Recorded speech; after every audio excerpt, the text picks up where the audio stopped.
من бобуназаров Яҳьёи Ихтиёрович, донишҷӯи курси 3 Факултети молия ва қарзи Донишгоҳи давлатии молия ва иқтисоди Тоҷикистон, ҳамчунин ғолиби Олимпиадаи ҷумҳурии маърифат ва амнияти молиявӣ. Аз хурдӣ бештар ба хондан дар аввал на он қадар завқ доштам. Бештар ба варзиш машғул мешудам. Ба гӯштинги дзюдо ва гӯштинги тарзи озод мағш мекардам. Ва баъдан ба хондан бо маслиҳати падарам ба хондан шурӯъ кардам. Ҳаракат мекардам ки дар озмуну олимпиадаҳо бештар иштирок кунам ва якчанд маротиба дар олимпиадаҳои даври ноҳиявӣ ва шаҳрӣ ҷойҳои намоёнро ишғол карда будам.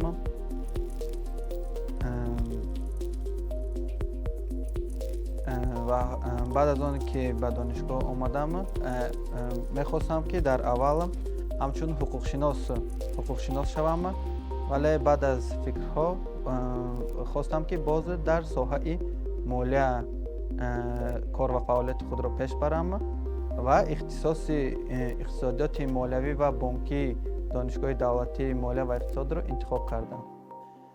Аввал дар дарсҳо ҳаракат кардам ки фаъолона ба дарсҳо ҷавоб диҳам ва бо маслиҳати устоди худ Махшулов Саидхоҷа дар олимпиада иштирок кардам ва ҳамчунин вақте ки аз даври факултативиш гузаштам, бо роҳбарии устод Махшулов Саидхоҷа ба даври донишгоҳӣ ва ба даври ҷумҳурӣ тайёрӣ диданро оғоз кардем ва ҳамчунин устод Хоҷаев Бахтиёр низ дар ҳалли якчанд масъалаҳо ба мо ёрӣ мерасонданд.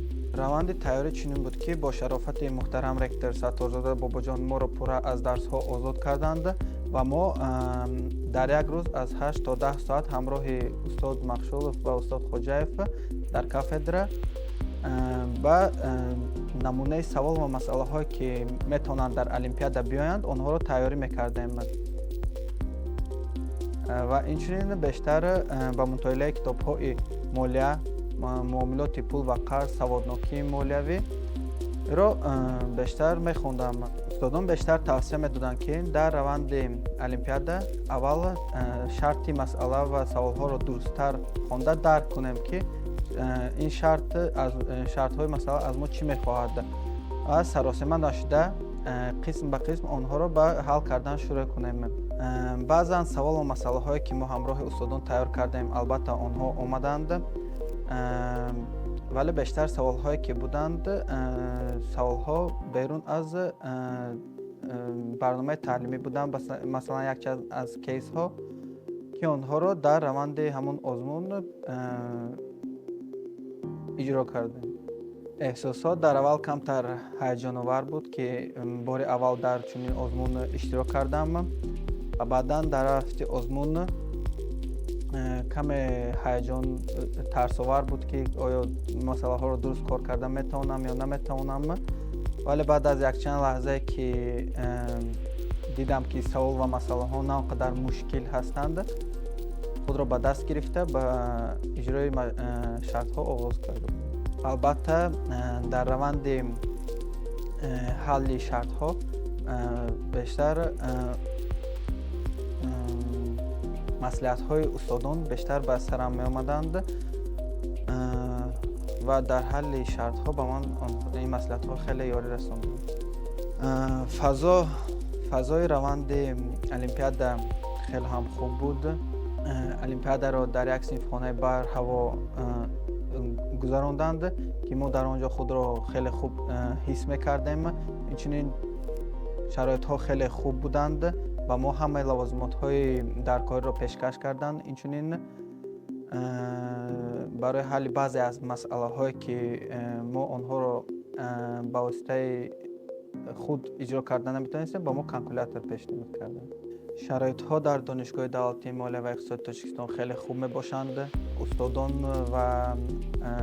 Устодон дониши онҳо дар сатҳи лозима мебошад ки онҳо ҳаматарафа донишҷӯёнро дастгирӣ мекунанд ки онҳо хонанд.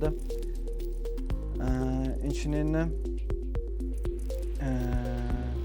бевосита барои донишҷӯёне ки ҳаракат ва шавқ барои хондан доранд, устодон онҳоро ҳаматарафа дастгирӣ мекунанд ва ман миннатдории худро ба ҳамаи устодоне ки ба ман дарс доданд изҳор мекунам, махсусан ба устод махшур Саидхоҷа ва Хоҷаев Бахтиёр ки маро ба ин олимпиада тайёрӣ карданд. Чӣ тавре ки гуфтам, ман дар чунин олимпиада бори аввал иштирок кардам ва намедонистам ки ҷои чандумро мегирам. Хостам ақаллан ягон ҷои дуюм ва ё сеюмро ишғол кунам, вале хушбахтона соҳиби сазовори ҷои аввал гаштам. Вақте ки номи манро дар ҷои аввал хонданд, як эҳсосоте дар дилам ба вуҷуд омад ки онро ба гуфтан намешавад, вале ман хеле хурсанд будам.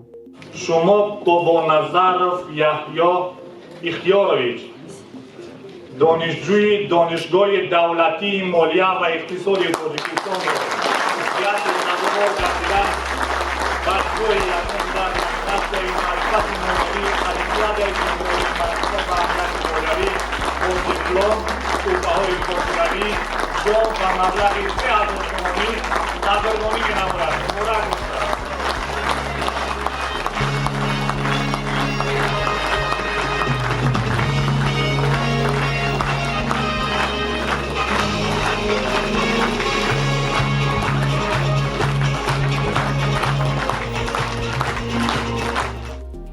пеш аз оне ки ман дар олимпиадаи даври ҷумҳурия иштирок кардам, ман ба падару модарам гуфта будам ки дар ин олимпиада иштирок мекунам ва онҳо ҳаматарафа маро дастгирӣ мекарданд.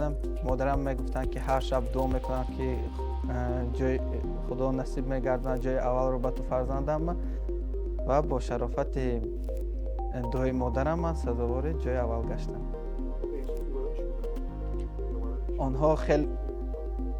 онҳо хеле хурсанд буданд ва баъд аз оне ки ман ҷои аз он толор дипломро гирифтам ва буромадам, аввал ба модарам занг задам ва гуфтам ки сазовори ҷои аввал гаштам. Модарам хеле хурсанд буданд. Аз рӯи суханронишон маълум буд ки камтар ҳам ба эҳсосот дода шуда буданд. албатта гуфтам ба модарам ки барои ҷоизаи аввал 3000 сомонӣ ба ман доданд. модарам низ хеле хурсанд шуданд ва мехоҳам аз ҳамин маблағ ба модарам ягон тӯҳфа барам. ҳамкурсони ман низ хеле хурсанд будам ки ман дар ин олимпиада ҷои аввалро ишғол кардам ва онҳо ҳавасманд шуданд ки дар солҳои оянда дар чунин олимпиадаҳо низ иштирок варзанд. бештар тавсия медиҳам ки ба ҷавонон барои баланд бардоштани маърифати молиявии худ китобҳои саводнокии молиявӣ ва муомилоти пул ва қарзи Шариф Раҳимзодаро хонанд, чунки тарзи дурусти истифода бурдани молия ва пулҳои худ вазифаи ҳар як шаҳрванд мебошад.